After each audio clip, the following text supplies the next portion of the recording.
The Pool Guy Podcast Show. The Pool Guy Podcast Show. The Pool Guy Podcast Show. Yeah! Hi, and welcome to the Pool Guy Podcast Show.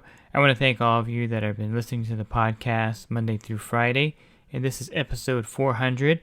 So I want to take a few minutes before the podcast to kind of recap of what I do for the industry, what I do also to help homeowners, and the various things that I run along with this podcast here. Leslie's Pool Supplies is a proud partner of the Pool Guy Podcast Show. Leslie's Pool Supplies has been do-it-yourselfers and pool trade professionals' trusted partner since 1963, providing quality products and services to make pool care easy and solutions and expertise to do it right. So besides the podcast here, I also have a YouTube channel where I have close to 1,000 videos now. I've been doing the YouTube channel since 2012, and I try to put content up that will help both the pool service industry professionals as well as homeowners. So there's a variety of different video subjects and topics.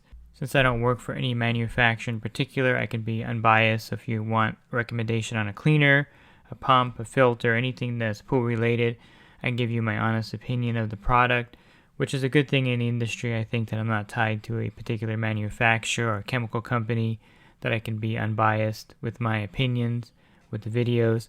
I also have a website, swimmingpoollearning.com, where a lot of the videos are linked to web pages. The web pages also have more of an article format, so you can read about the product. And again, there's a lot of different information on the website that can help you with your pool care, whether you're a professional or if you're just a homeowner doing it yourself. And then I also have a coaching program currently with about 250 members in there.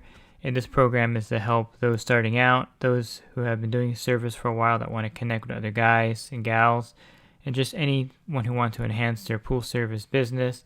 And this is a program that's available, and I keep the rates extremely low, way lower than they should be. So for $10 a month, you can text me, and for $20 a month, you can call me, and I'm available to answer questions one-on-one with you through the coaching program. And you can find out more about that at poolguycoaching.com. My background in the industry is that I've been doing pool service since 1990. I started out pretty much in the dark ages where there was no cell phone or apps or any kind of YouTube, or basically there was nothing but a whiteboard, payphones, and you just had to kind of learn as you were going. So it was very difficult back then to get anything done, I guess you would say, in a way that we do it nowadays, to get the information and knowledge that we have available at our fingertips from this podcast, other podcasts, YouTube videos, things like that didn't exist back then. So basically you just learned by the seat of your pants, so to speak, which brings me full circle to now where I'm actually helping people learn through the internet, through the various sites that I have. And you can learn more again about me on my website. If you go to swimmingpoollearning.com, you'll see all the different sites I host. I have a blog also that I write that has 1.3 million page views. So I do a lot of different things in the industry. And again, you can just go to the site and you can learn more about what I do. I'm also financially independent, which means that I'm doing this because I want to do it. So I can stop tomorrow, right off into the sunset, and have no worries. But I enjoy doing what I'm doing. I enjoy filming products. I enjoy reviewing products. I enjoy doing the podcast. I enjoy coaching people and helping them become successful, and also, grow their business and become independent also. So this is what I like to do. I'm doing this because I like it, not because I need the money, not because I am doing it for any kind of ulterior motive. I basically do it because I like what I'm doing. Which kind of frees me up. And I think if you watch my videos or listen to the podcast, hope you get the sense that I'm not doing it for any kind of gain, personal gain for myself. I just enjoy doing this kind of stuff. And again, I could just stop tomorrow and ride off into the sunset and I'll be perfectly fine. But I'm going to keep doing this as long as I enjoy it. And I'll keep the coaching group going as long as I enjoy doing that. And I hope it doesn't sound like I'm bragging about that or anything in that regards. I just want you to know where I come from. I don't talk about it very often, that I'm financially independent, but I thought it would be good to mention it here on podcast 400 so you know that what I'm doing because I like what I'm doing. And that's probably the only reason why I brought it up here, to mention that. So let me go into kind of how you can use all of these resources together for your pool care and bring everything together that I do to kind of make your pool the best possible pool if you're doing it yourself. Or if you're in the industry, I offer a lot of free information for you, like these podcasts here, my YouTube channel, and things like that. So there's no reason for you to join the group, the coaching group, unless you really want to.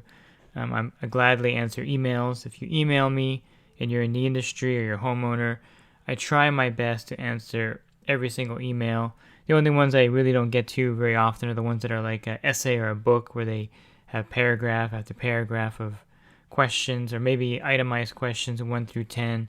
Those take up too much of my time, and my time is a little bit too valuable to answer those. But if you have a couple sentence question for me, or a small little paragraph and some photos for me to look at, I'll definitely look at those and get back to you within a day or two.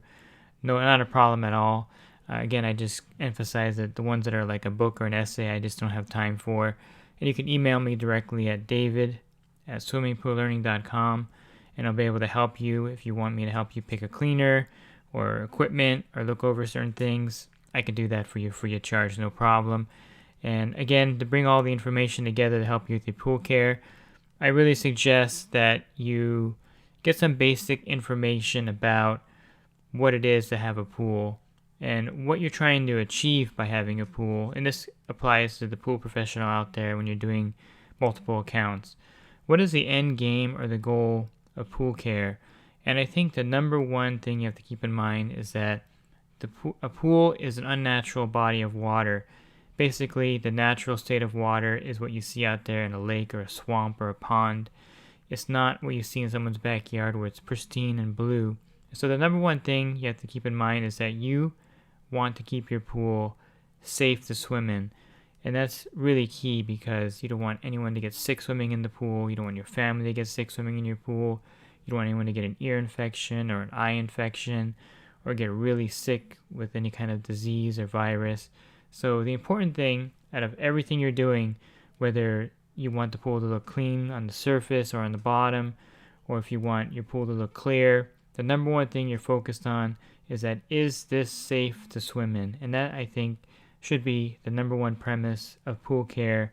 And as a service provider, if you're doing multiple pools for people, you should be focused on, is the water safe to swim in? And that's the key thing you need to focus on. And so the sanitation, which is typically people call it chlorine, adding chlorine to your pool, the sanitation and the filtration, to me, are the number one and number two things to focus on. So you want to make sure you have a free chlorine level of at least 3 parts per million in your pool at all times if it's being used, because this will pretty much ensure that there's a lot of different factors, of course, that could interfere with this, and I can get into that in more detail in other podcasts. But for sake of keeping this simple, if you have a free chlorine level in your pool of 3, sometimes 5 parts per million in some cases, I keep my pool at actually 5 or 6 parts per million because I'm a little paranoid, so I like having an extra sanitizer in there.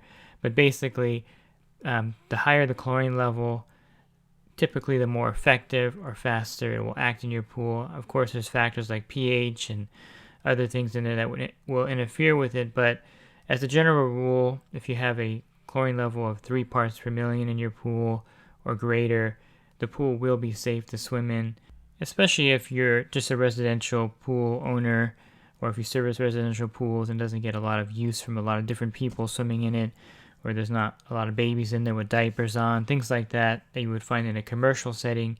In a residential setting, you don't really have to worry about that too much. So keeping a free chlorine level in the pool at that level is sufficient to keep the pool safe. And then the filtration is also very important. So along with keeping that chlorine level, running your pool long enough so that everything is actually filtered out is important, and that the sanitizer is circulated in the pool. So it's kind of a pretty basic, I guess a good analogy that I'm just making up here on the spot is if you have like maybe a half an acre of grass, maybe you have a football field kind of facility, and you only water, and you water the grass to keep it alive and green, but you're only watering a small little area of it because you don't have the whole irrigation system working, and you're just watering maybe, a 5,000 square foot area of it. The rest of it is going to die, obviously, because it's not being watered. And the same thing with the pool that's not running properly. If you add the chlorine to the pool and it's not circulating properly, that one small area may be sanitized or safe to swim in, but then the whole pool may not be because it's not being filtered or circulated. So the runtime is really important in a pool, and you want to make sure that you get at least one cycle of water through your system each day. Some cases more, of course, like in certain areas you need 2 or 3 cycles even, I would say, depending on the weather, pool use, and other factors, but at least one cycle of water through your pool each day. And what that means is that all the water in the pool is going to go through the filter and back out the return lines at least one time per day.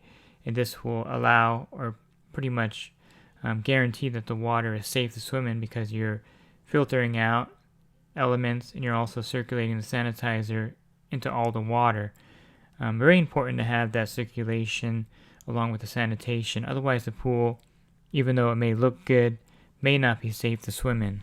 So if you don't do anything else with your pool, if the pool looks pretty bad as far as dirt on the bottom or the surface or anything in that regards as far as cleanliness, if you don't do anything else to your pool, you just want to make sure that the pool has a proper sanitation level, which is a chlorine level basically, depending on what you're using. And you also have the proper runtime so that the water is safe to swim in. A lot of times people get the ear infections or other kind of sicknesses and viruses because they're swimming in a pool that just is not safe to swim in. And that's one reason why, if you have small children or your family uses your pool often, that I highly recommend hiring a pool service that will check your water and balance it, make sure that it's safe to swim in all the time, because you have more peace of mind knowing that a professional is there taking care of it.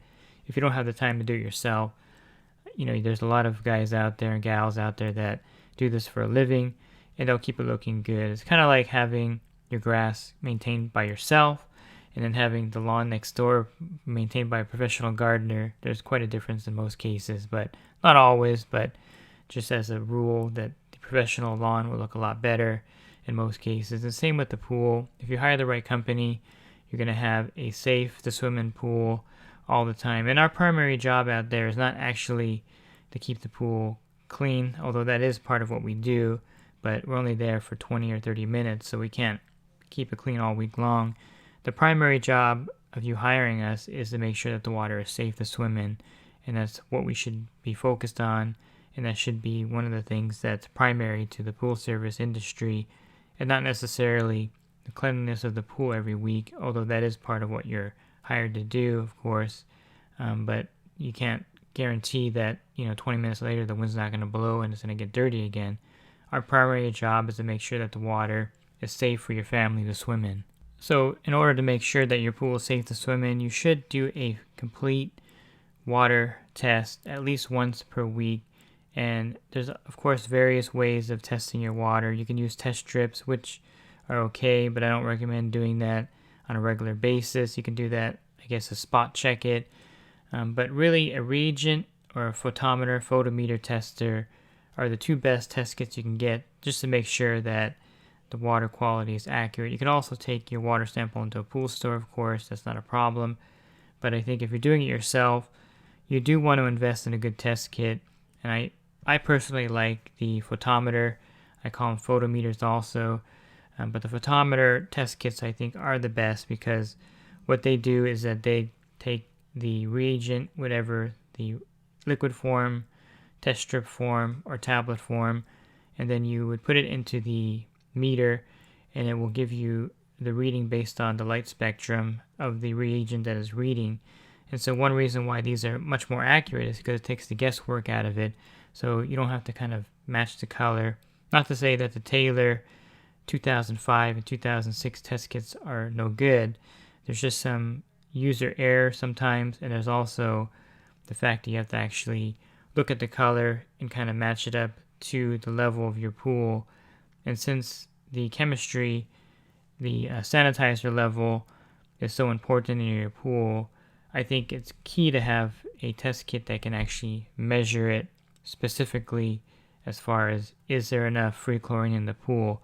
So there's 3 photometers that I use all the time that I think would be great for the homeowner, and also the pool pro should have one of these so they can do the testing when they need to, is of course the Color Q Pro 7.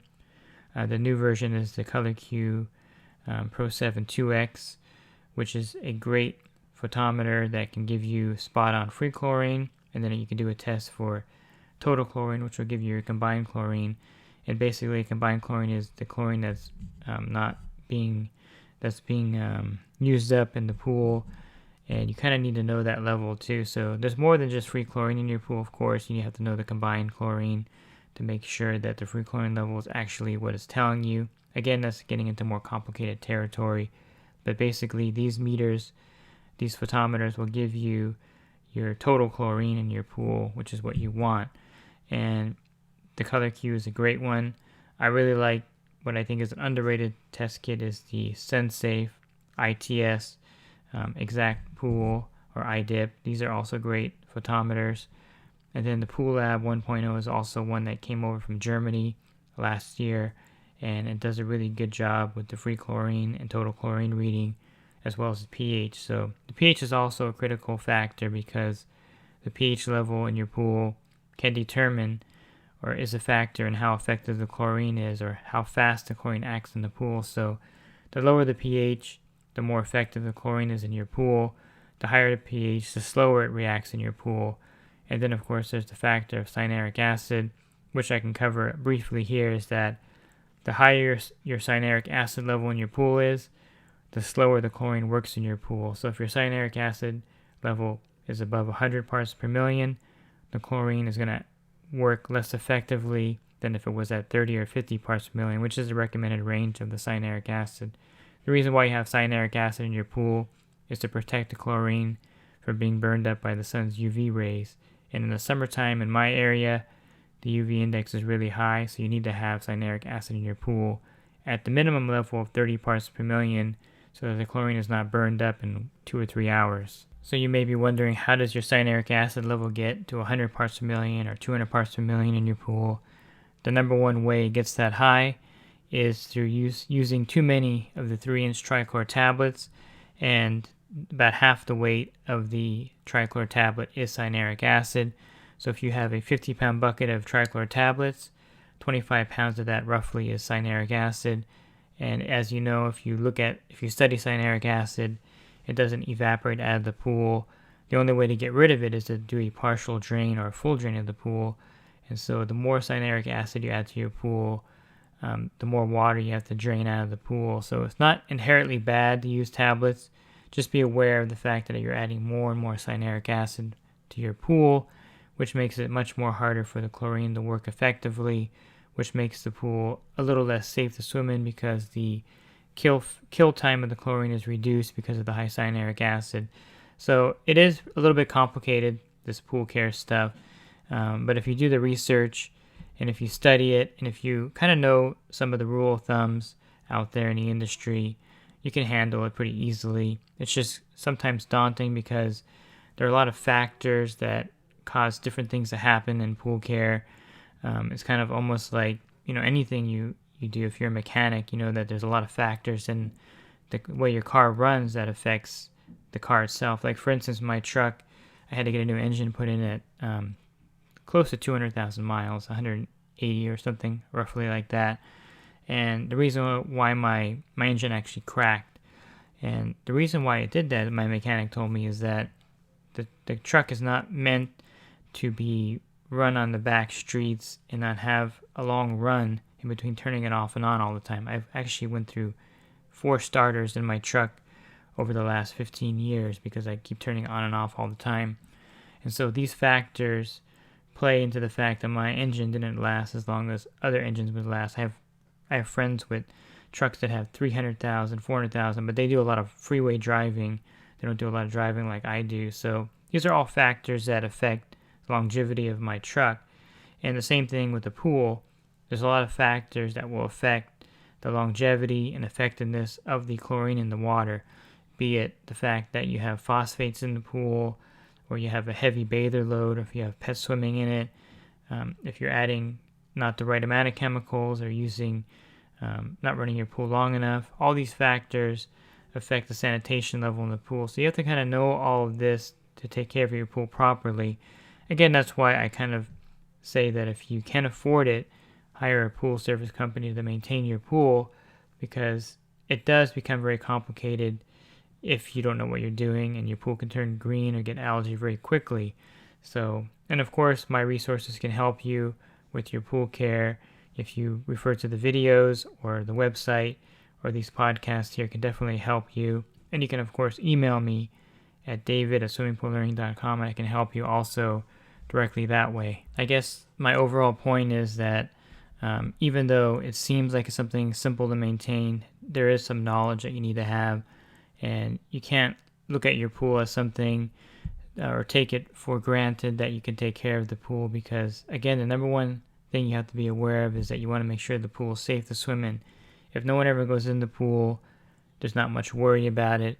But if you have a family, or if you have parties all the time and people are using your pool, you definitely don't want anyone to get sick from going in your pool.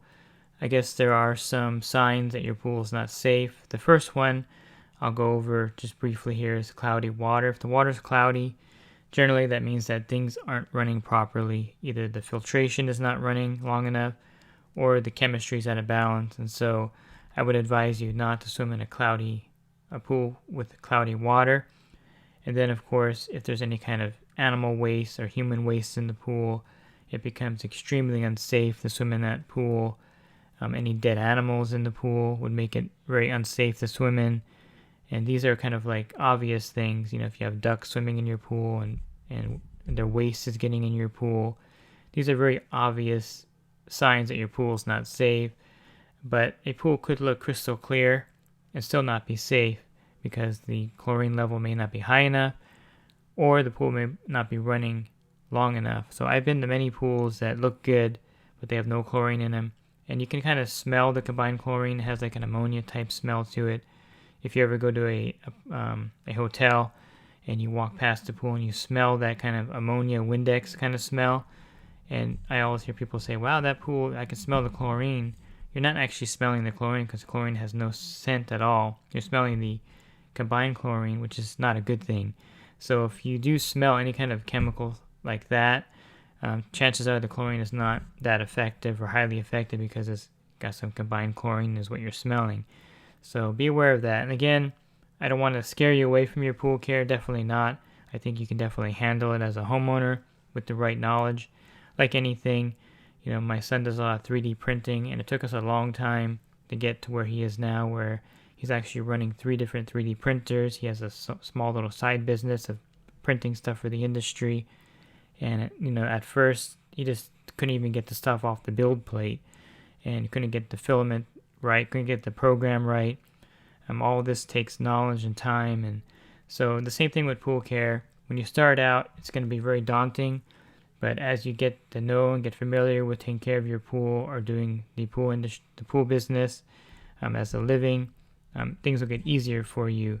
It's just that I don't want you to get the impression that it's an easy thing at first. There are some things that make it a little complicated, but there definitely is a lot of resources out there. Besides my stuff, there's other YouTube channels and other podcasts, a lot of resources online. There's the Trouble-Free Pool Forum. All these things will help you with your pool care that didn't exist when I first started, and they are here now. And so I think you have a much better chance of being successful with your pool care in 2020 than you were back in 1990 when I first started.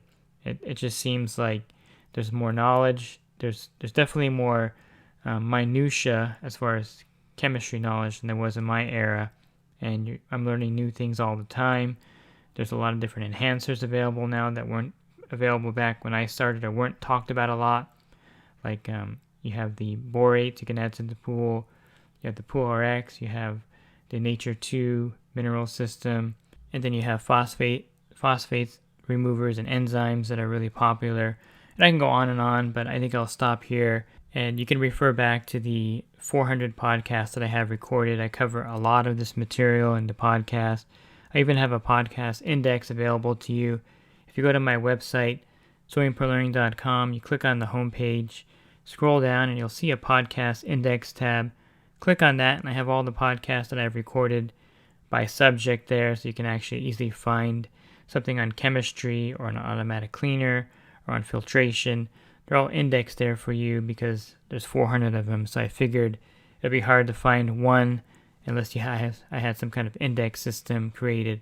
I also created an index system for my YouTube videos also. You can find that on my website where I have all 980 of them indexed for you. I haven't updated it lately, but there's probably 950 of them that are indexed for you there, so you can find the video for whatever you need for your pool care. And I really like indexes myself, and I think it's a great way to find something, so you can definitely check that out. And again, if you're interested in the coaching program, you can learn more about that at poolguycoaching.com. I appreciate you listening to these podcasts, supporting the podcast. Currently, at this recording, I have over 300,000 downloads, so I thank you for listening and for making this podcast successful. And I hope to continue doing these podcasts Monday through Friday for the foreseeable future. So thanks for listening. I hope you found this helpful. Have a great rest of your week, and God bless. Leslie's Pool Supplies has been do-it-yourselfers and pool trade professionals' trusted partner since 1963, providing quality products and services to make pool care easy and solutions and expertise to do it right.